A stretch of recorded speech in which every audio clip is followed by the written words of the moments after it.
Река Ефрат, колыбель цивилизаций и символ библейских пророчеств, исчезает. Речные воды, некогда питавшие Вавилон и Ниневию, отступают, обнажая древние тайны, которые человечество не готово узнать. Почему власти спешно запечатали пещеры? Что нашли в высохшем русле? И как это связано с концом света? Сегодня шокирующие открытия, от которых мурашки бегут по коже. В Библии, в книге Откровения, глава 16, стих 12, сказано: «Шестой ангел вылил чашу свою в великую реку Ефрат, и высохла в ней вода, дабы готов был путь царям от восхода солнечного». Сегодня эти слова звучат как зловещее эхо. Ученые фиксируют, уровень реки достиг рекордного минимума за 2000 лет наблюдений. Что, если это не случайность? Что, если высыхание Ефрата — первый акт апокалиптической драмы? И вот недавно обнажилось дно реки, открыв миру то, что скрывалось под толщей воды тысячелетиями. Призраки городов.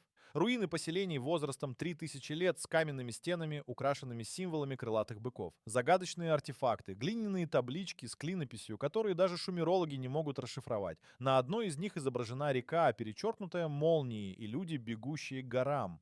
Каменные врата, полуразрушенная арка высотой 5 метров, поросшая водорослями. Ее форма повторяет описанные в месопотамских мифах врата ануннаков. Есть ли связь с городом-призраком в Ираке? В те же дни, когда Ефрат обнажил свои тайны, в 100 километрах вниз по течению археологи обнаружили затерянный город возрастом 3400 лет. Его стены, украшенные барельефами с изображением реки и крылатых существ, почти идентичны символам из пещер Ефрата. Вопрос: неужели это звенья одной цепи? Могла ли исчезнувшая цивилизация оставить предупреждение потомкам? Через 2 недели после открытия пещер власти оцепили район, русло реки засыпали песком, а входы в подземные структуры залили бетоном. Официальная причина — предотвращение обрушений. Они боятся, что кто-то войдет туда или что-то выйдет. Пророчество или предупреждение. Высыхание Ефрата — не единственный знак. В 2023-м в Ираке раскопали храм с алтарем, где высечена фраза «Когда река умрет, проснутся спящие». В сирийской Пальмире нашли свиток с текстом «Цари с востока придут сухой дорогой». Ефрат молчит. Его воды, некогда бывшие кровью Месопотамии, ушли. Но что, если река не жертва, а посланник? Что, если ее исчезновение не конец, а начало? Начало пути, который приведет нас к дверям, запечатанным на 5000 лет. Его воды отступили, они не просто обнажили песок и камни, они открыли портал в эпоху, когда боги ходили среди людей. То, что нашли в высохшем русле, не поддается логике. Это не археология, это послание, высеченное в камне теми, кто знал, что однажды их тайны станут нашим кошмаром. В центре высохшего русла лежала каменная плита высотой 5 метров. Символы вне времени, сотни знаков, напоминающих смесь шумерской клинописи и египетских иероглифов. Среди них повторялся образ крылатого существа с телом льва и головой человека. По краям плиты углубления, похожие на пазы для гигантских засовов. Что это за загадочные механизмы? По некоторым оценкам, она пролежала здесь не менее 5000 лет. Что охраняло эту дверь и почему ее спрятали под толщей воды? В 300 метрах от каменной плиты находился вход в пещеру. Внутри обнаружили 2 параллельных тоннеля, уходящих вглубь скалы. Между ними залы с колоннами высотой 10 метров, украшенными барельефами полулюдей-полузмей. В центральном зале каменная платформа с углублением, заполненным черным пеплом. На потолке высечены созвездия, которых нет в современных атласах. В 3500 километрах отсюда, в недавно найденном городе, обнаружена идентичная звезда дракона. Звуки из бездны, голоса или проклятия. Эхо без источника. В абсолютной тишине раздавались удары, будто молот бил по наковальне. Шепот на забытых языках. Записи содержали фразы на аккадском и шумерском. Одна из них — Антасура. Не открывай нижний мир. Это ли символы апокалипсиса? На одной из стен обнаружили фреску. 4 существа: крылатый лев, телец с человеческими глазами, орел с лицом и ангел в пламени. Надпись на арамейском. «И даны им власть над 4-й частью земли, умерщвлять мечом, голодом и мором». Совпадение или пророчество? Рядом с фреской углубления, соответствующие размерам 4 ниш из пещеры под Ефратом. Могла ли цивилизация, построившая это, знать о нашем будущем? Пещера молчит, запертая сталью и страхом. Но ее секреты не исчезли. Они ждут своего часа. Как ждут его 4 ангела из пророчеств. Что, если следующий шаг к разгадке сделаем мы? Или они уже сделали его за нас? пещерах под Ефратом время течет иначе. Здесь каждый камень — страница из книги, написанной теми, кто знал, что их мир обречен. Они оставили послания, предупреждения и проклятия, спрятанные под толщей воды. Но теперь, когда река отступила, эти тайны вырвались на свободу. Готово ли человечество их услышать? В песках высохшего русла обнаружили каменную дверь высотой 7 метров. Ее возраст 5500 лет, что делает ее старше Стоунхенджа и первых египетских гробниц. Загадочный замок. В центре двери углубление в форме 12-лучевой звезды. Попытки открыть ее с помощью современных инструментов провалились. Символы предупреждения. На поверхности высечены изображения людей, склонившихся перед огненным столбом, и надпись на протошумерском: «Закрой, дабы живые не стали мертвыми». Что скрывалось за этой дверью? И почему древние так отчаянно пытались ее защитить? Пещера, прозванная замком, оказалась не убежищем, а храмом. Ее структура бросает вызов законам физики. Тоннели уходят вглубь на 300 метров, образуя лабиринт, где компас показывает север в случайных направлениях. В центре пещеры куполообразная комната с акустикой, усиливающей шепот в 1000 раз. Здесь записали фразу на древнеарамейском: «Они придут, когда река умрет». Барельефы изображают падение города. Река высыхает, небо чернеет, люди превращаются в камень. Над сценой созвездие Скорпиона, которого не было на небе 5000 лет. В 3400 километрах отсюда найден аналогичный барельеф с тем же созвездием. На стенах пещеры найдены тексты, смешивающие мифы и науку. Сеть тоннелей под Евфратом, ведущих к сердцу мира, точки, отмеченные символом глаза. Календарь солнечных и лунных циклов на 10 тысяч лет вперед. Точность до минуты. Как древняя цивилизация знала то, что открыли мы лишь сейчас? 4 печати апокалипсиса. В самом дальнем зале пещеры обнаружили 4 каменных цилиндра, покрытых символами. Печать голода, скелеты, пожирающие урожай. Печать войны, армии с мечами из света. Печать чумы, тени с крыльями, несущие черные дожди. Печать смерти, река, превращающаяся в песок. Над ними надпись: «Когда сломан последний замок, придет конец началу». Связь с Библией. В Откровении Иоанна 4 всадника несут те же кары. Совпадение? Пещера «Затерянный замок» теперь молчит. Ее коридоры засыпаны, артефакты исчезли. Но ее послание осталось. История не линейна, а циклична.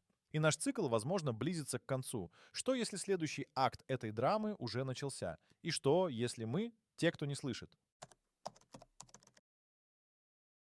Замок Пертек, столетия скрывавшийся под водами Ефрата, поднялся из глубин, как призрак прошлого. Его стены, высеченные в скалах, хранят тайны, которые могли бы переписать историю. Но это не просто крепость, это ключ, соединяющий мир живых с пророчествами о конце времен. Когда уровень Ефрата опустился на 15 метров, из воды показались башни замка Пертек. Последний раз его видели в 1974, прежде чем водохранилище затопило долину. Стены высотой 20 метров вырезаны прямо в скале. Камни подогнаны так плотно, что между ними не просунуть лезвие ножа. На воротах рельефы существ с крыльями летучих мышей и глазами, словно горящими изнутри. Возможно, это изображение хранителей порталов из месопотамских мифов. На одной из башен обнаружен символ — трехглазый дракон, обвивающий 16-лучевую звезду. Тот же знак найден в пещере «Затерянный замок». Но почему строители замка боялись не людей, а чего-то иного? Обнаружили сеть тоннелей, уходящих вглубь земли на 100 метров. Полированные поверхности отражают свет так, что создается иллюзия бесконечного коридора. Вырезанные в камне концентрические окружности с отметками, похожими на зодиакальные символы. Тоннели ведут в сторону русла Ефрата. В подземных залах найден глиняный диск с картой, где замок Пертек и иракский город соединены линией, помеченной как «Дорога мертвых». На нижнем уровне замка найдены свидетельства жутких церемоний. Колодец жертв глубиной 30 метров. Каменная плита с железными кольцами, покрытая темными пятнами. Изображение реки, превращающейся в песок, и 4 крылатых существ, вырывающихся из пещеры. Подпись на арамейском: «Они придут, когда замок падет».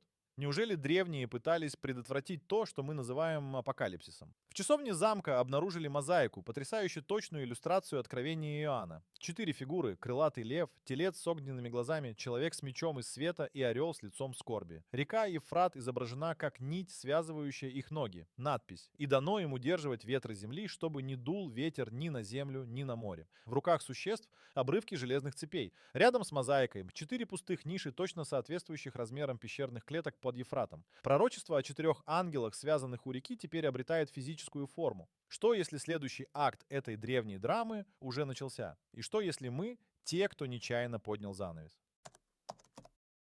Пещеры под Ефратом не просто каменные лабиринты. Это храмы, где древние взывали к богам, жертвовали кровь и прах, пытаясь удержать врата между мирами закрытыми. Теперь эти врата открыты. Падшие ангелы под Ефратом, пророчество в камне, в узком боковом тоннеле, куда не проникал свет, нашли 4 ниши, вырубленные в скале. Их форма повторяет контуры человеческих тел, но с неестественно вытянутыми конечностями и крыльями. Каждую нишу окружают цепи, вырезанные из камня. На одной из них надпись на арамейском. Здесь заключены 4 ветра гнева. В Откровении Иоанна сказано: 4 ангела, связанных при великой реке Ефрат, готовы убить треть людей. При свете фонарей силуэты ниш отбрасывают тени, напоминающие крылатых гигантов. Местные жители, увидевшие фотографии, крестятся. Это малики, духи, охраняющие вход в ад. Пещера под Ефратом теперь мертва. Ее алтари разрушены, ниши завалены камнями. Но в тишине, что осталось после взрывов, слышен легкий звон, будто где-то в глубине качаются оборванные цепи. Что, если пророчество уже сбылось? Что, если 4 ветра гнева уже летят к нам? И главное, успеем ли мы закрыть врата, которые сами же открыли? Ефрат — не просто река. Это нить, сотканная из времени, крови и молитв. Речные воды. Когда-то омывали корни древа жизни в Эдеме, а теперь, иссыхая, обнажают врата, которые не должны были открыться. Но что, если эти врата не метафора? И что, если за ними скрывается не прошлое, а будущее, которого мы боимся? В книге «Бытия» сказано: из Эдема выходила река для орошения рая, и потом разделялась на 4 реки: третья река Тигр, четвертая река Ефрат. Но сегодня Ефрат — лишь тень себя. Его иссохшее русло напоминает шрам на теле земли. Ученые отмечают, за последние 50 лет площадь реки сократилась на 40%. Неужели это знак того, что человечество потеряло связь с божественным?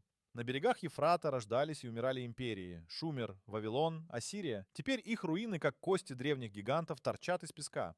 В эпосе о Гильгамеше Ефрат назван путем к обители анунаков, богов подземного мира. Археологические находки подтверждают, древние верили, что река — граница между реальностями. Георадарные исследования выявили сеть подземных ходов, ведущих к пещере с нишами-клетками. Их стены покрыты символами в виде спиралей. В мифах Месопотамии это знак бесконечного перерождения. В затерянном замке на потолке зала обнаружили мозаику. Ефрат изображен как река, впадающая в космическую бездну, где сияет 16-лучевая звезда. Это точная проекция центра галактики, которую невозможно увидеть без телескопа. Как люди, жившие 5000 лет назад, знали это.